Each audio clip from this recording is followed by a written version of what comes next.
7 horas e 35 minutinhos, hoje é o dia da criança. Eu sei que você está aí cercando as crianças, né, que fazem parte da sua vida.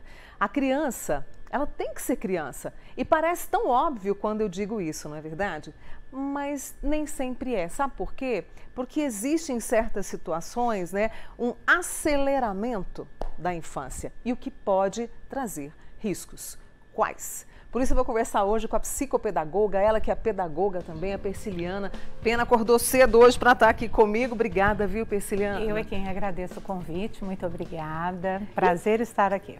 Prazer é meu te receber. Então, criança tem que ser criança. Quando a gente fala isso, parece tão óbvio, mas hoje as crianças estão vivendo, de certa forma, um pouco do que a gente chama de adultice? Com certeza. Nós verificamos que há uma centralidade dos espaços da sociedade na criança. No entanto, há algumas distorções, alguns equívocos no que diz respeito a tratar essa criança como criança. Então, o que devemos considerar para que essa criança prevaleça a sua natureza, suas especificidades, o seu tempo, o seu ritmo, né? Então, cada vez mais nós estamos encontrando esse tempo muito acelerado, atropelado, em que as demandas são muitas, são intensas, e nesse processo todo, aquilo que é específico da infância, o desenvolvimento moral, o desenvolvimento das funções executivas, o desenvolvimento das competências socioemocionais, né? Nomear as emoções, falar a respeito delas, identificá-las, isso tem ficado muito assoberbado, atropelado. Então, o que acontece? Estamos criando crianças mais angustiadas, ansiosas, frustradas, muito imediatistas, né? Em alguns casos, a gente tem crianças que são, como por dizer, verdadeiros reis, monarcas em casa. Então, elas definem o cardápio, elas definem a compra do mês, o horário de dormir. Então, como organizar toda essa rotina doméstica a fim de favorecer esse desenvolvimento infantil, que é único. E é importante que falemos dele aqui como a janela de oportunidades.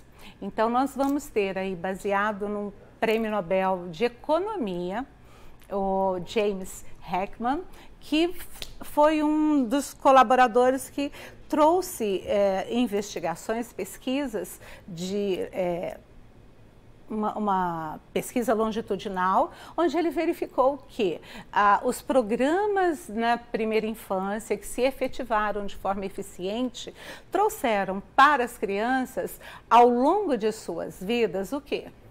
Melhora na saúde. Relacionamentos mais estáveis, diminuição da obesidade, diminuição da violência, menos evasão escolar.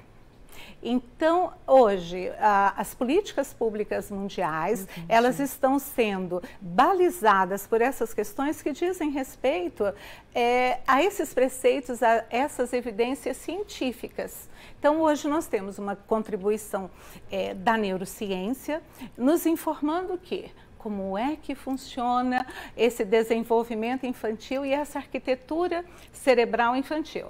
Por isso é preciso dar tempo para a criança brincar, para escutar histórias, para estar com tempo de qualidade, porque a gente sabe que todo mundo tem que trabalhar. Sim. Mas com tempo de qualidade com os pais, com os avós, com os educadores. É esse o caminho? Essencial. Você sintetizou em linhas gerais todos os aspectos. Então, quando nós falamos, a criança ela nascerá com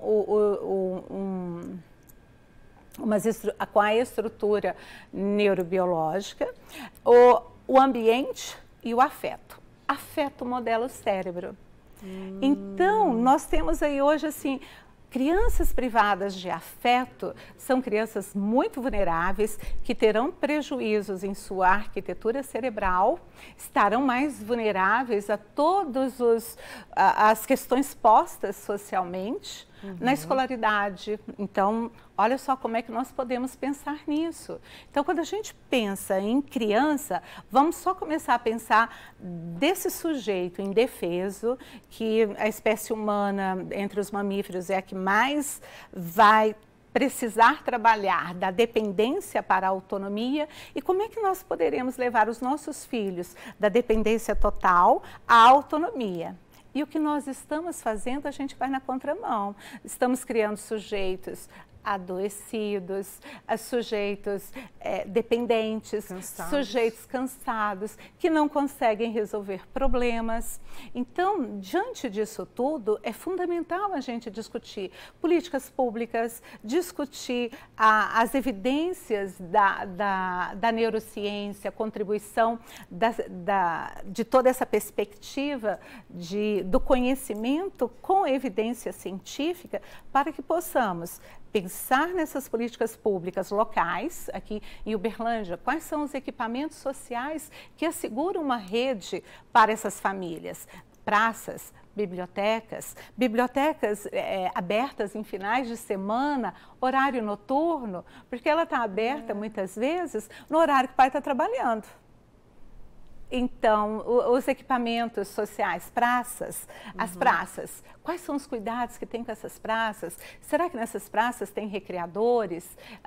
Como podemos efetivar orientação a esses pais para que eles possam desenvolver, compreender? Então, hoje, mais do que nunca, compartilhar, disseminar conhecimento sobre a primeira infância é fundamental. Então, conhecimento sobre a primeira infância não é algo da área da saúde, do desenvolvimento social ou da educação.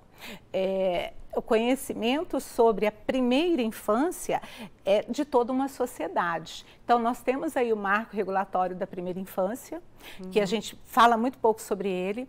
Nós temos aí orientações no plano das ideias, mas pouco efetivadas, pouco disseminadas. Então, conversar sobre isso nos possibilita esse gerenciamento, essa gestão. E o Manhã Total quer conversar muito sobre isso, para ajudar, né?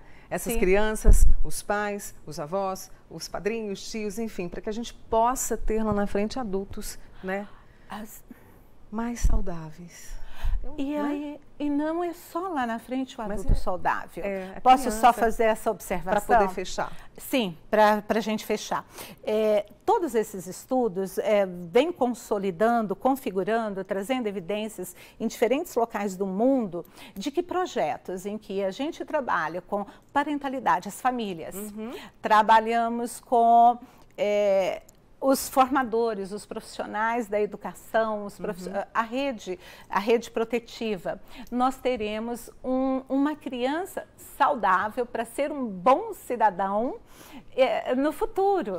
Então, essa saúde dela começa agora. Agora. Por isso que o Manhã Total quis trazer a Persiliana Pena, psicopedagoga, pedagoga, para conversar sobre isso. E claro que a gente vai continuar. Obrigada, viu? Obrigada. E um bom dia para você, Muito Persiliana. obrigada. Viu? Bom feriado.